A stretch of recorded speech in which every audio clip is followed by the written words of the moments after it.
Hi hello எல்லோருக்கும் வணக்கம். Welcome to Sribhaga bangles. இந்த வீடியோவில் பார்த்தீங்கன்னா ஒரு பியூட்டிஃபுல்லான ஹேர் ரப்பர் பேண்ட் வந்து எப்படி பண்ணுறதுன்னு பார்க்கலாம். அதுக்கு வந்து ஃபஸ்ட்டு நான் டோனட் எடுத்திருக்கேன். டோனட் எடுத்துகிட்டு நம்ம பேங்கிள்ஸ் வந்து எப்படி த்ரெட்டில் ரேப் பண்ணுறோமோ அந்த மாதிரி ரேப் பண்ண போகிறோம். ஃபஸ்ட்டு வந்து உள்ளே க்ளூ போட்டுட்டு அதுக்கப்புறம் பார்த்தீங்கன்னா இந்த மாதிரி நான் ஒரு வந்து 30 ஸ்ட்ராண்ட்ஸ் வர மாதிரி த்ரெட் வந்து இது பண்ணி வச்சுருக்கேன். அதை வந்து இந்த மாதிரி பேஸ்ட் பண்ணிவிட்டு நம்ம பேங்கிள் எப்படி ரேப் பண்ணுறோமோ அதே மெத்தடு தான். என்ன இது வந்து ஹோல் வந்து உங்களுக்கு சிறுசாக இருக்கனால கொஞ்சம் ரேப் பண்ணுறதுக்கு வந்து கொஞ்சம் கஷ்டமாக இருக்கிற மாதிரி இருக்கும். பட் ப்ராக்டிஸ் பண்ணிட்டோம்னா அதுவுமே நல்லா ஈஸியாக இருக்கும். இதுக்கு வந்து நான் ஃபுல்லாக பிளாக் கலர் த்ரெட் அந்த மாதிரி தான் யூஸ் பண்ண போகிறேன். இந்த மாதிரி வந்து ரேப் பண்ணிக்கலாம். உங்களுக்கு இப்படி எடுக்கிற கஷ்டமாக இருந்ததுன்னா த்ரெட்டோட எட்ஜில் வந்து க்ளூ போட்டு ஒரு ஷார்ப்பாக வைக்கிற மாதிரி வச்சுக்கோங்க. அதை வந்து நீங்கள் இந்த மாதிரி ஹோல்ஸில் விட்டு எடுக்கும்போது வந்து ஈஸியாக வந்துடும் எடுக்கிறதுக்கு. இது வந்து உள்ளே தான் போகுது, அதனால் அந்த அளவுக்கு நான் நீட் ரேப்பிங் வந்து பண்ணலை, ஒரு அளவுக்கு பண்ணிட்டேன். இது எப்படியும் தெரியாது, நம்ம ஸ்டிச் பண்ணுறதுக்கு வந்து கொஞ்சம் ஈஸியாக இருக்கும் அப்படின்ட்டு.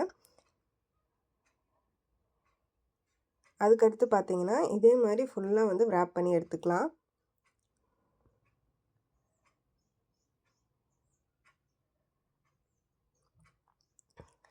இதுக்கு வந்து நம்ம ரேப் பண்ணாமல் கூட பண்ணலாம்.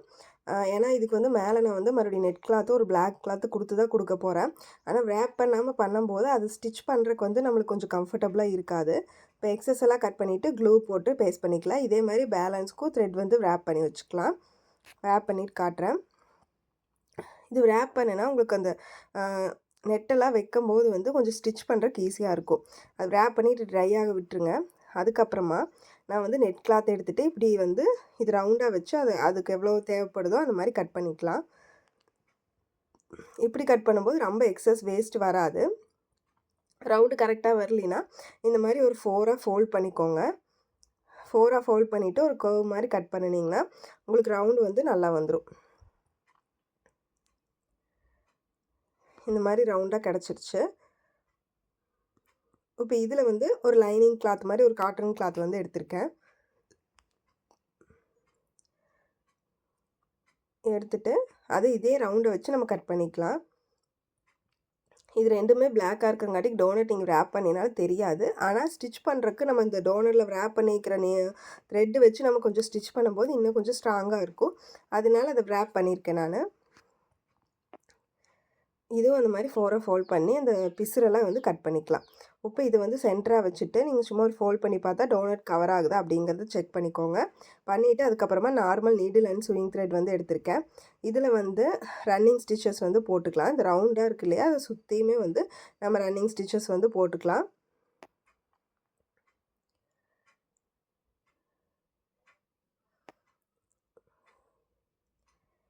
இப்படி ஃபுல்லாக ரன்னிங் ஸ்டிச்சஸ் போட்டுட்டு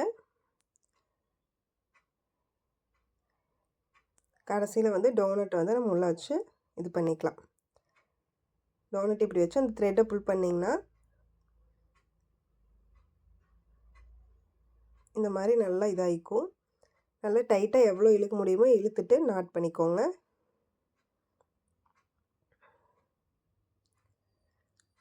நாட் பண்ணிவிட்டு எக்ஸஸ் த்ரெட் வந்து கட் பண்ணிக்கலாம். இப்போ பார்த்தீங்கன்னா இது எல்லாமே உங்களுக்கு சைடில் பிசுறு இருக்கிற மாதிரி தெரியுது இல்லையா, நம்ம அந்த சுருக்காக அது இல்லாமல் இருக்கிறதுக்காக நம்ம வந்து இப்போ இந்த டோனட்டில் விட்டு இந்த மாதிரி ஸ்டிச் பண்ணுறோம்.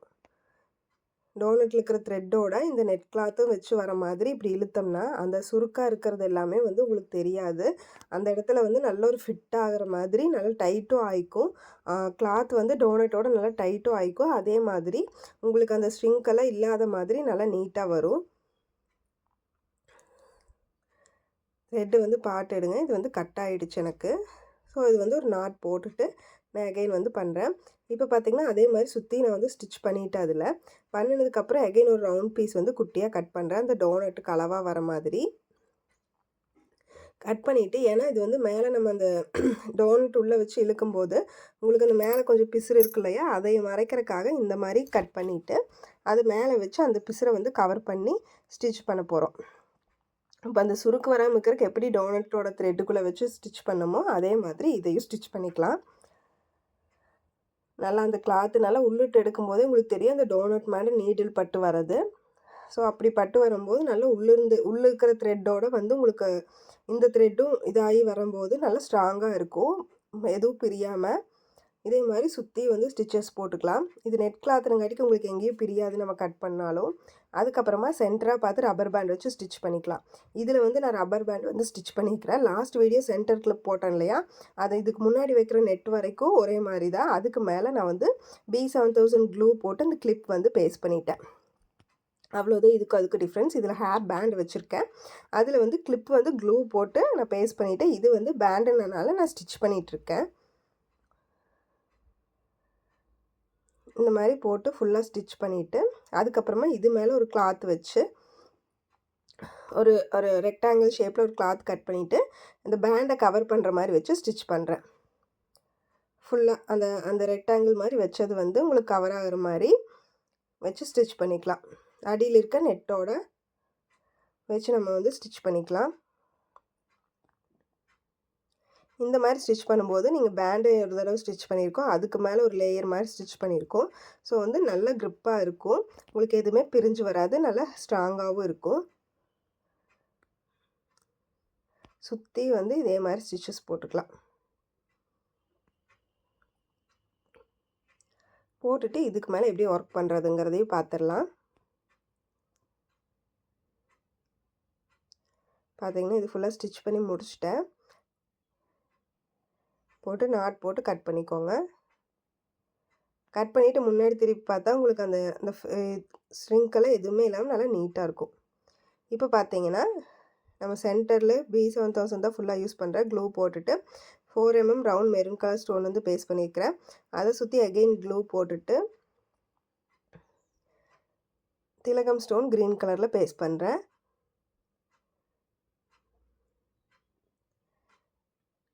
ஃபுல்லாக நம்மளுக்கு ஒரு அழகான ஃப்ளோரல் டைப் வரும். லாஸ்ட் கிளிப் பண்ணோம் இல்லையா, அதே மெத்தடு தான். கிளிப்பு பேண்ட் எல்லாமே எப்படி ஒரு மேட்சிங்காக கொண்டு வரது அப்படின்னு.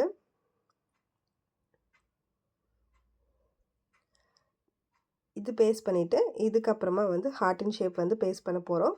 ஒரு ஒரு திலகம் ஸ்டேப்போட கேப்புக்கும் வந்து நம்ம இந்த ஹார்ட்டின் வந்து பேஸ்ட் பண்ணிக்கலாம்.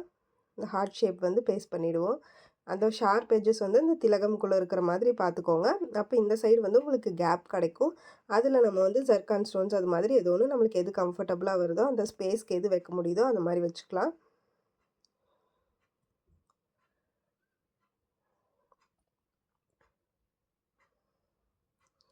இப்போ இந்த இடத்துல க்ளூ போட்டுட்டு மெரூன் கலர் ஜர்கான் ஸ்டோன் வந்து பேஸ்ட் பண்ணுறேன்.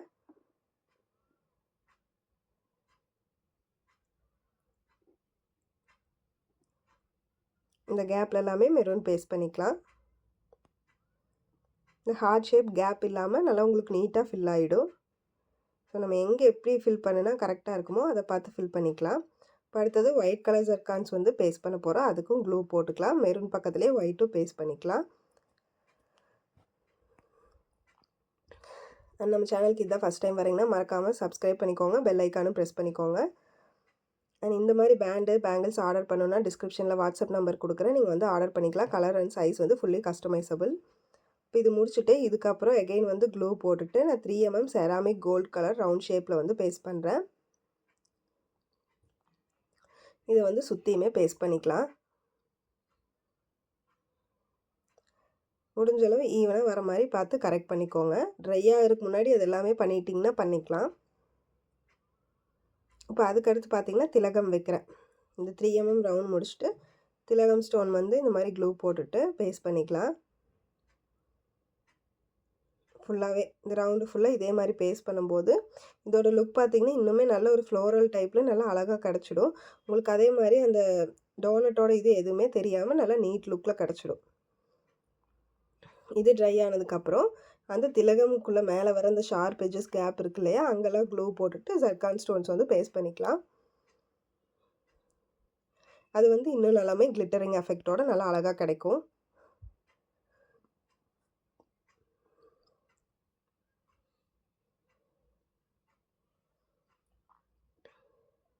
இதே மாதிரி ஃபுல்லாக பேஸ்ட் பண்ணிவிட்டு பார்க்கலாம். பார்த்தீங்கன்னா ஒரு பியூட்டிஃபுல்லான ஹேர் ரப்பர் பேண்ட் வந்து ரெடி ஆயிடுச்சு. இந்த வீடியோ உங்களுக்கு பிடிச்சிருக்குன்னு நினைக்கிறேன். லைக் பண்ணுங்கள், கமெண்ட் பண்ணுங்கள், ஃப்ரெண்ட்ஸோடு ஷேர் பண்ணுங்கள், மறக்காமல் சப்ஸ்கிரைப் பண்ணுங்கள். தேங்க்ஸ் ஃபார் வாட்சிங்.